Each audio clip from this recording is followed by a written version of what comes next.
his cardio for the month. Hey, Shaq, would you tell Aaron Saunders what you saw me doing today when you came to my hotel? He had a triple leather, and he was doing cardio. Thank you. What kind of cardio? I was on the bike. Aaron Saunders. Oh, yo, level 1 on the bike. No. Not run on the bike. NBA Get on the bike with TV, audio by the raw. way. Get on the bike with audio raw. Thank you. I had a full leather. Yeah, but brother. on what? NBA TV is bringing you the postseason like no one else can. From pregame to postgame, NBA TV, your home around the clock for playoff analysis, highlights, and commentary all postseason long. Coverage of the 2019 NBA playoffs lives on NBA TV. Now, folks, we rarely have a medical segment on this show, but in Joel Embiid's case, we'll make an exception. You see, there are any number of maladies which contain the suffix itis.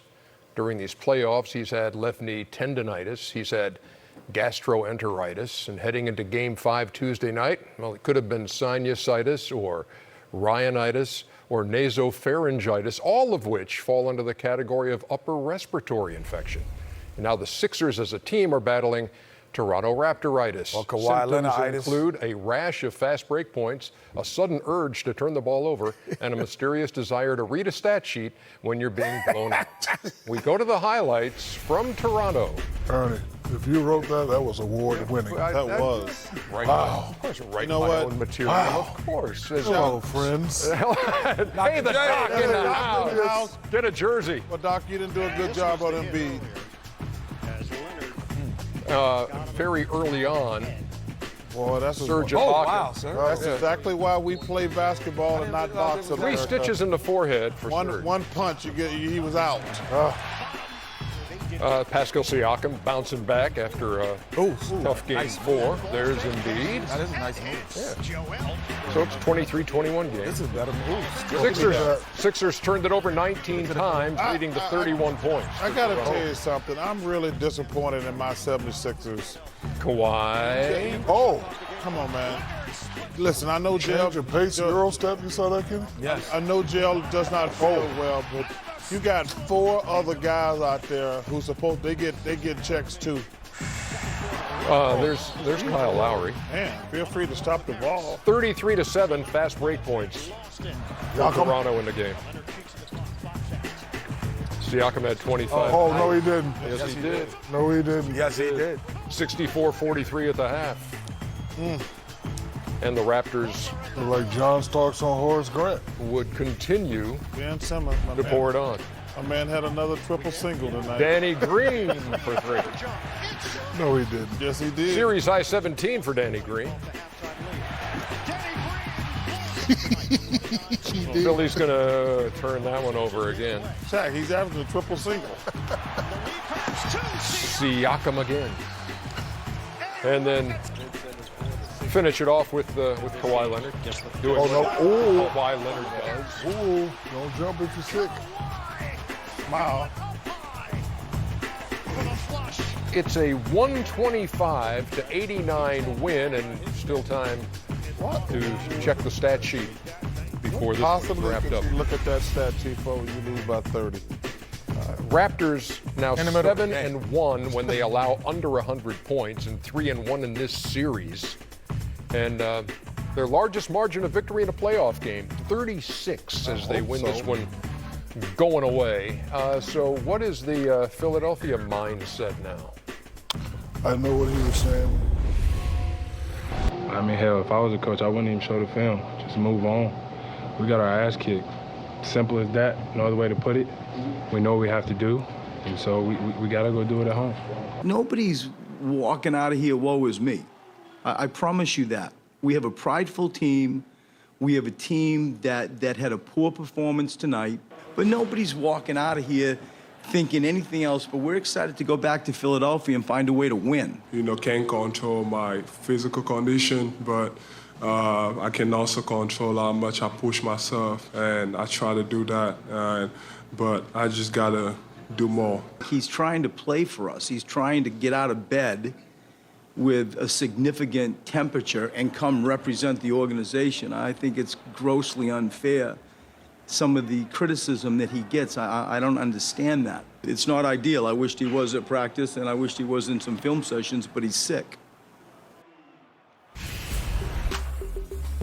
Okay, so Redick and Simmons in Game 5 combining for 10 points. Oh, my gosh. Green and Lowry, 36. Wow. And But that's the point I want to make. Joel Embiid he's sick. I understand that, but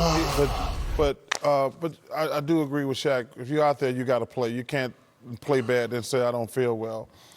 But man, Jimmy Butler, J.J. Redick, Ben Simmons, Tobias Harris, they getting the skate. They're getting a hall pass. I mean, they haven't shown up. And like I say, hey, the big fella's sick. I never question a guy. If a guy say he's sick, he got sick. But those other guys, man, they're doing absolutely nothing. I agree with Chuck, but in this league, in this society, when you're deemed as a great player, nobody cares if you're sick. So you just got to go out there and play. You have to perform. A lot of people have had great performances being sick. If you're going to be out there, represent. If you can't represent, you can't represent. But, you know, we don't want to hear excuses. I'm not saying it's an excuse, but nobody cares. And, you know, people, when they're deemed superstars, they have to understand that. And credit Toronto's defense has been outstanding throughout the playoffs. Here's a Philadelphia team that scored 115 in the regular season, scored 122 a game in the first round. They're being held to 98 by the Toronto Raptors. So you got the Kawhi thing going on, you got the Siakam thing going on, you got the defensive blanket they're throwing on them. This is a tough matchup for Philly right now. Yeah, I agree, Ernie. And here is what happened. This is what Charles is, I think, also. He doesn't probably see it, or maybe even Shaq doesn't see it because they've been the guy. So I've been with the other guys around the guy. I've been that person. So I'm going to tell you from that perspective. So when Siakam says he's hurt, then as a team, he got pulled through the hole, meaning they won the game and he didn't play well, so no one said anything. No one said Siakam only shot 2 for 10. He didn't play well. He didn't do anything. They pulled him through the hole. Kyle Lowry came in and stepped up, had his best game as a Raptor in the playoffs this year.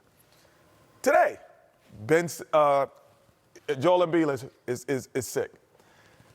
As a team, these are the games you got to pull them through the hole. So then people forget about it.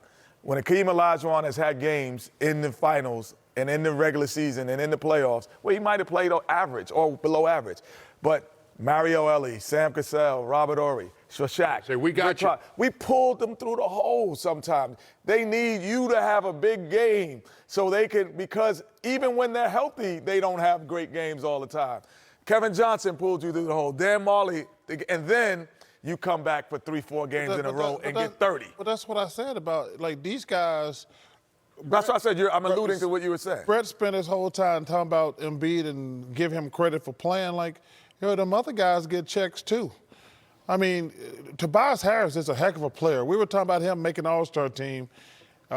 He's got to pick it up. Ben Simmons, he's not in double figures. Why is he only taking 5 shots? Because he can't shoot. But he can get to the hole? Hey, he's not. He hasn't been in double figures these games, Shaq. And we said this before the series, Shaq. He's had 14 a game. He's had 10. He has not played well. He has not had a great Toronto. He's not had a solid. But I'm just saying the last 2 games. No, that was the series. In the regular season, he has not played well against Toronto. Yeah. But I'm saying in this series, he's had back-to-back triple singles. Right, and that's not going to get it done. That's not going to get it for a guy who has the ability. And J.J. Redick got to step up too. No question. Everybody's got to step up when you're big. Got to pull him through the hole sometime. 125-89. The final, and Game 6 Thursday in Philly, trying to force it back to Toronto for a Game 7 on Sunday. Wells Fargo and Bleacher Report bring you playoff diaries, a series that gives fans control to ask Kenneth Fareed questions they want the answers to. Here's a look at episode 4, also available on the BR app. It's crazy to watch James, the player he is, you know, MVP candidate, MVP last year. He showed why he should be the MVP this year. beginning of the game, you know, everybody's legs is kind of fresh. Iguodala and Clint head-to-head. He had a clear path, but Clint comes out of nowhere, two-hand block, bring it down. You know, CC, you know how that goes, CC. Guys was hitting shots. Shump was able to come in, make a huge impact. Nene was able to come in, make an impact. Gordon got it going really early, and that was just lights out. Playing with Chris and James, I've learned a lot. How vocal you got to be, especially with Chris. It's just amazing to watch him read the court and tell everybody else on the court what to do. And James, he knows what it takes to win games and to win in the playoffs, so he's just being more vocal and more of a dominant player. This is Jerry. Jerry has a membership to this gym, but he's not using it. And he has subscription